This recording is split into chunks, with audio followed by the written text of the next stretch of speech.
questions que vous m'avez posées sur la vidéo ouverture d'une FAQ. Alors vous avez été quand même relativement nombreux à poser des questions, vous avez été 31 et dans beaucoup de questions en fait il y en avait plusieurs. Du coup il a fallu que je fasse un choix. Je suis désolée, je vais pas pouvoir faire passer tout le monde. Surtout qu'il y avait pas mal de questions qui revenaient, auxquelles j'avais déjà répondu auparavant. Je vous mettrai dans le petit i qui est quelque part par là-haut les questions qui sont revenues par rapport à la lettre de motivation et sur les bases de la STD2A. J'y ai déjà répondu. Donc je vous redirige par là-haut. Tous ceux qui ont posé des questions sur les lettres de motivation, c'est par là que ça se passe. Voilà. J'ai sélectionné une dizaine de commentaires que je trouvais intéressants à répondre. Alors, un commentaire de Marine ARLT. Touché, coulé. Dis-moi paracétamol. Dis-moi la prescrite. Elle est mon paracétamol. Dis-moi la prescrite. Touché, coulé. Touché, coulé. Allez voir les vidéos de MSF. Un commentaire de Gabriel, que penses-tu de la STD2A? Alors, ce que je pense de la STD2A, c'est que si je n'y avais pas été, je ne sais pas ce que j'aurais fait. Déjà, disons que j'ai... Ce que j'en pense, c'est que j'ai eu de la chance. J'ai eu de la chance parce que quand j'y suis rentrée, ça faisait 2 ans. À peine. Non, ça faisait juste 1 an qu'elle était ouverte. Il y avait juste une classe de seconde pour l'instant, il n'y avait même pas encore de première ou de terminale. Donc disons que ce que j'en pense, c'est que pour faire ce que je veux faire plus tard, c'est-à-dire architecture. Donc si je n'y étais pas rentrée, enfin si je n'étais pas allée en ST2A, ça aurait pu me prendre beaucoup plus de temps. Et donc mes études auraient pu prendre beaucoup plus de temps. Donc ce que j'en pense, c'est que en fonction de ce que vous voulez faire, c'est une très grande opportunité. Un commentaire de Mikan Chipix. Est-ce que ça existe des gens qui ne trichent pas pour le projet 75 heures? Alors je précise, hein, elle est dans ma classe, hein, c'est une de mes amies. Alors pour ceux qui ne connaissent pas le projet 75 heures ou projet pluridisciplinaire, c'est un peu le projet bac. D'ailleurs c'est le projet bac. Le projet qu'on fait en terminale. Donc c'est comme le nom l'indique, on a 75 heures pour faire un projet, du thème, puis ensuite on développe, puis on développe un contexte, une problématique, puis ensuite on développe des solutions, enfin bref on a 75 heures pour faire ça, qui sont étalées sur environ 6 mois. Et la particularité c'est qu'il faut tout faire en classe, donc ne pas driger, c'est dire ne pas faire à la maison. Est-ce que ça existe? Je ne sais pas si des gens qui ne trichent pas au bac 75 heures ça existe. Alors, un commentaire de Follow Your Dreams, qui me suit depuis longtemps sur ma chaîne d'ailleurs. Voilà. Donc il y a plusieurs questions. Est-ce que la charge de travail est importante? En seconde, alors je vais parler de mon vécu, hein, évidemment. Ma classe, elle était pas encore développée par rapport à la filière, vu que la filière elle était récente à ce moment-là dans mon établissement. La charge en seconde, de mes souvenirs, hein, non. De mes souvenirs, pas trop.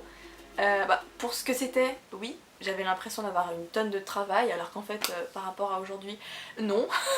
Voilà.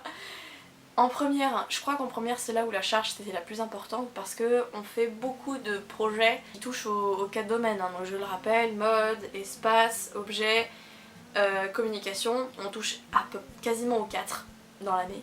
Oui, et du coup, on doit en faire pas mal à la maison. Et c'est ça qui est compliqué au début. En terminale, c'est différent. En terminale, comme j'ai dit tout à l'heure, projet 75 heures, faut le faire en classe. Du coup, il y a beaucoup de travail qu'on ne fait plus à la maison, sauf les autres matières, comme par exemple la technologie, la TCTP ou la TC. On a une invitée dans la vidéo. Donc voilà, en démarche créative, donc la matière qui nous prend plus de temps, on doit majoritairement tout faire en classe. Donc, on va dire qu'il y a... Le travail c'est pas le même qu'en première, donc la charge de travail c'est pas la même. Mais en classe on a pas mal de travail, mais à la maison moins. Du coup la charge de travail ça change, mais en globalité, est-ce que la charge de travail est importante? Je vais dire ouais. Oui, faut taffer, faut pas glander. Ensuite, quels conseils pourrais-tu nous donner pour y être accepté? Être motivé, déjà. Si vous n'êtes pas motivé, vous serez pas pris. Enfin, si vous voulez juste tenter comme un touriste et que vous n'êtes pas vraiment motivé, votre place elle va vous passer sous le nez. Donc faut être motivé, faut être déterminé, faut pas avoir peur du travail, faut vraiment aller de l'avant. Faut pas baisser les bras et faut pas avoir peur par rapport à ce qu'on a en face de nous. Faut vraiment y aller de l'avant, faut pas avoir peur en fait. Enfin, on peut avoir peur, mais faut pas se dire j'ai peur, j'y vais pas. On peut surmonter ça. Faut-il savoir bien dessiner? Alors, j'en ai parlé dans la vidéo sur les entretiens qui se trouvent dans le petit i. Mais les questions elles reviennent quand même assez fréquemment. Est-ce qu'il faut bien savoir dessiner? Non. N-A-N, non, pas forcément, ok. On peut avoir un dessin approximatif mais être quand même pris. Quelqu'un qui dessine super bien mais qui a rien dans la tête, alors que quelqu'un qui a tout dans la tête mais qui a un dessin qui se débrouille, lui il a plus de chances de rentrer quoi. C'est pas la qualité du dessin qui fait qu'on va forcément rentrer. Alors certes faut pas dessiner non plus des bonhommes bâtons, certes, mais pas non plus obligé de dessiner comme de l'hyper-réalisme quoi. Parce qu'en STD2A on fait pas des hyper beaux portraits, c'est surtout des dessins analytiques et des croquis qu'on fait. Et je rappelle que le croquis, c'est quoi le croquis? C'est un entraînement. C'est pas forcément le truc qu'on doit accrocher dans sa chambre. Donc est-ce qu'il faut bien savoir dessiner? Pas forcément. Comment avoir des références? Je vais vous mettre les liens dans la barre d'infos. J'en avais aussi parlé dans la vidéo pour les entretiens et la lettre de motivation, n'est-ce pas? Et j'avais mis des liens dans la barre d'infos sur des sites où il y a des références dans le design, les domaines des sites qui parlent des 4 domaines, donc des références, voilà. Sinon il y en a de tous les jours des références. Et niveau matériel, as-tu quelque chose à dire? N'ayez pas peur du prix en caisse quand vous serez à Cultura. Parce que le prix au début il peut être assez conséquent quand on achète tout d'un coup. Quand on achète tout d'un coup par rapport à la liste qui est demandée, une liste qui peut être bien longue, si vous voulez tout acheter d'un coup évidemment, ça peut être assez conséquent, allez on va dire moins cher ou plus cher, allez de 250 € à 400 € si vous prenez que des trucs hyper chers et de qualité, de marque tout ça, 400 €, voilà.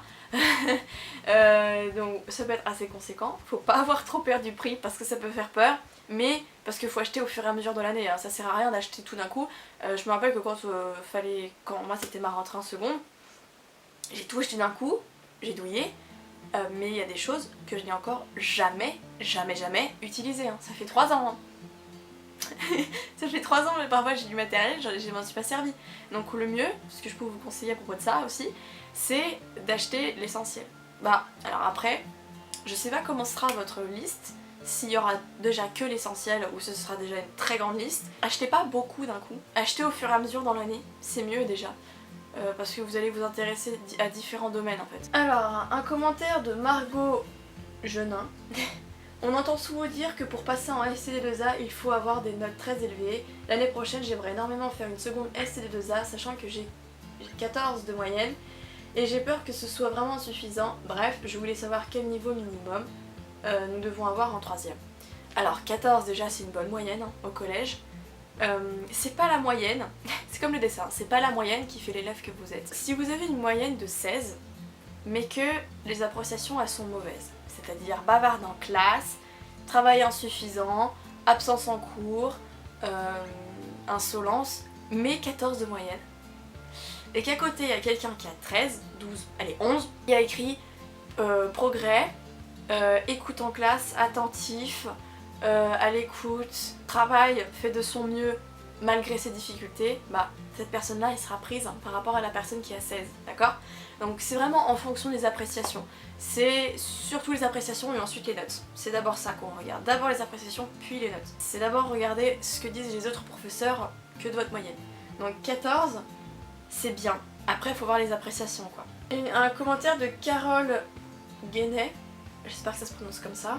Bonjour, est-ce qu'il faut prendre l'option art plastique ou est-ce une charge de travail supplémentaire? Alors, si vous avez le choix de ne pas la prendre, je vous déconseille de la prendre. Parce que ce sera une charge supplémentaire en effet, voire une grosse charge. Surtout au fur et à mesure des années, en seconde peut-être pas, mais arrivé en première et en terminale, là ce sera compliqué. Parce que en première, il y a 13 heures. Et en terminale, il y en a 18. Oui, ce sera une charge de travail supplémentaire, surtout s'il y aura des devoirs en plus et passer le bac d'art plastique, c'est-à-dire passer quelque chose comme l'histoire des arts, ce sera un examen supplémentaire. Donc si vous avez le choix de ne pas la prendre, ne la prenez pas. Après, si vous n'avez pas le choix, bon, voilà. Mais je vous déconseille vraiment de la prendre si vous voulez vous consacrer à votre filière. Un commentaire de Lucie B. Quelle est la chose que tu adores en ST2A et celle que tu détestes le plus? PS, j'aime beaucoup ta chaîne, continue comme ça. Merci beaucoup. La chose, je vais commencer par celle que je déteste le plus. Alors je crois avoir trouvé. Ce que je déteste le plus, c'est l'analyse méthodique. Alors pour ceux qui ne connaissent pas, mais je pense que vous devez être nombreux. L'analyse méthodique, c'est une épreuve pour le bac qu'on travaille depuis la première, qui en fait consiste, c'est comme un corpus de texte en français, pour ceux qui en ont. C'est-à-dire que vous avez un thème principal, donc là je vous donne l'exemple le plus récent, c'est-à-dire hier. Hier j'ai eu un bac blanc d'analyse méthodique, donc il y a un thème qui vous est donné, par exemple moi hier c'était le biomimétisme, et vous avez 4 heures pour les analyser en les croisant entre elles, donc en les analysant en fonction du thème et en fonction des autres, et de donc, trouver une problématique, répondre à cette problématique avec 3 axes, donc grand 1, grand 2, grand 3, et conclusion, et il faut 4 heures, enfin ça, il y a 4 heures, et c'est dur, parce que ça demande de la réflexion, ça demande du dessin analytique, il faut savoir aussi qu'il faut bien composer ses planches, parce qu'en fait c'est sur des A4, qui sont donnés, hein. Ça demande du temps, beaucoup de temps, c'est-à-dire qu'hier j'ai fini 2 minutes avant que ça sonne. Par exemple hier j'ai fait 5 planches et ça demande une bonne mise en page, une bonne maîtrise des blancs, typographie, titre. Alors là, j'en ai pas sur moi, mais je crois que c'est ce que je déteste le plus dans la filière, surtout que c'est compliqué d'avoir une très bonne note, c'est-à-dire que la dernière que j'ai eue par rapport au travail que j'avais fourni, je suis un peu déçue. Et la chose que j'adore le plus, mais je dirais l'autonomie. Le fait que quand on est en classe, surtout à partir de la terminale, pour le projet de 75 heures, parfois on a 4 heures d'affilée et on est en totale autonomie. C'est-à-dire que pour travailler, on est tout seul, enfin on est tout seul, avec les gens de sa classe, hein, mais techniquement on est tout seul avec soi et faut travailler de soi-même, on peut aller se déplacer dans les classes, on peut aller sur les ordinateurs et tout ça. Si on a une question pour un prof, bah on va lui poser, mais si on travaille pas, bah ils vont pas se mettre derrière nous à nous secouer les épaules en disant faut bosser.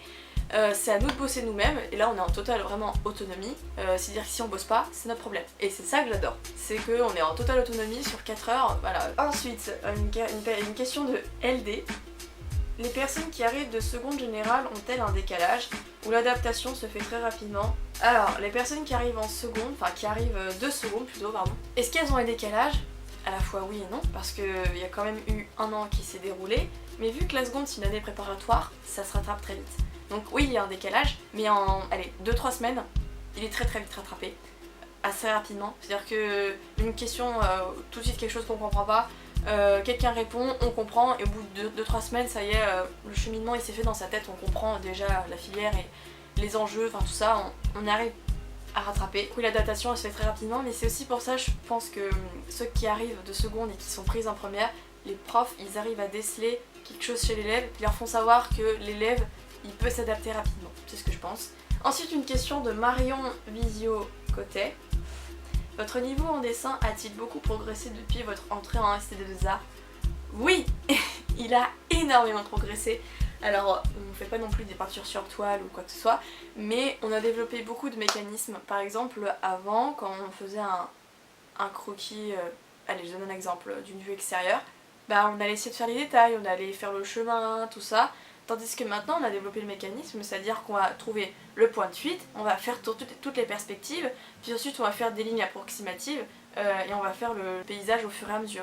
Pareil pour le corps humain. Avant, on dessinait la tête, puis les épaules, puis les bras. Maintenant, on a développé un mécanisme encore une fois, c'est-à-dire qu'on va faire le squelette, dire ça comme ça, c'est-à-dire qu'on va commencer par la tête, puis on va faire les lignes de force avec les appuis sur le sol, les mouvements des bras, puis ensuite on va faire des formes pour faire plus ou moins les différentes parties du bras pour les reconnaître, et ensuite on va repasser par-dessus pour faire le corps, cette fois-ci dessiné avec le tracé, tout ça. Donc on a vraiment développé des mécanismes et de la rapidité et de la clarté. Voilà, on a développé pas mal de choses, plusieurs techniques, donc oui, le niveau il a énormément progressé, mais même si on s'en rend pas compte, hein, il suffit juste de regarder ces travaux de seconde et on se dit je dessinais comme ça avant. Une question de Girly Style. Apparemment dans la filière ST2A on fait très peu de dessins. Est-ce que c'est vrai? Par rapport à ce qu'on s'attend au moment de rentrer en seconde, oui. On dessine pas tant que ça. Au fur et à mesure on comprend pourquoi. On va pas non plus faire tout le temps des séances de dessin. Au début on va expérimenter pas mal. C'est-à-dire que vous allez expérimenter des techniques, vous allez en pratique art visuel et tout ça, faire par exemple des natures mortes, vous allez avoir des séances parfois où vous allez être 4 heures devant un chevalet à dessiner, mais ça, c'est pas tout le temps dans l'année, Et la majeure partie du temps, vous n'allez pas tout le temps dessiner dans la filière. C'est beaucoup d'analyse, d'expérimentation, mais pas forcément énormément de dessin. Il n'y a pas que le dessin. Le dessin en fait c'est un moyen communicatif dans la filière. C'est-à-dire qu'on va pas tout le temps dessiner et quand on se sert du dessin c'est pour exprimer des idées et pour divulguer des informations. Voilà. Donc, par exemple cette trousse par exemple, pour l'analyser on va faire des plans de coupe. Donc par exemple on va faire des plans de coupe comme ça. On va montrer comment fonctionne l'ouverture.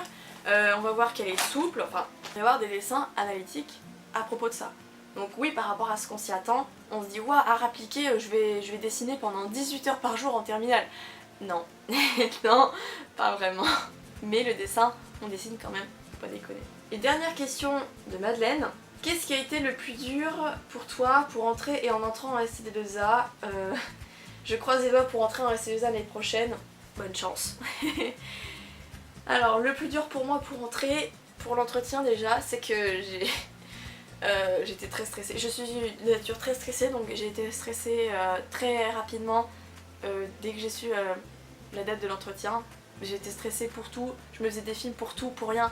Je me disais, et si je disais une bêtise, tout ça alors le plus dur, voilà, donc ça a été ça, ça a été le stress. En entrant, donc quand je suis rentrée en STD2A, le plus dur, donc ça a été déjà le matériel, mais ça a été de m'adapter parce que forcément ça me changeait un peu des codes. Déjà ma classe je la connaissais pas encore. Tout l'univers et le vocabulaire je le connaissais pas non plus. Donc il a fallu, comme tout bon élève qui arrive pour apprendre, il a fallu que j'apprenne tout l'univers, tout le domaine, tout le vocabulaire, tout ça. Donc ça a été pas forcément facile. Et puis aussi les premiers projets, je comprenais pas. Je comprenais pas forcément pourquoi on faisait ça, il a fallu plusieurs mois. Oui mais bon aussi à la seconde c'était pas forcément... Je répète mais la seconde que j'ai eue c'est pas la meilleure seconde tout court. C'est-à-dire que la filière elle était récente, les profs, voilà, donc on a eu des bases qui ont été un peu approximatives dès le début. Voilà, il a fallu rattraper en première. Mais c'est-à-dire qu'au début on comprenait pas, on savait pas pourquoi on avait un thème, la cible, le contexte, on connaissait pas tout ça, on comprenait pas. Et c'est au fur et à mesure qu'on a compris. Donc le plus dur ça a été vraiment de comprendre, de s'adapter, mais surtout de comprendre le mécanisme de la STD2A. Ça a été le plus dur.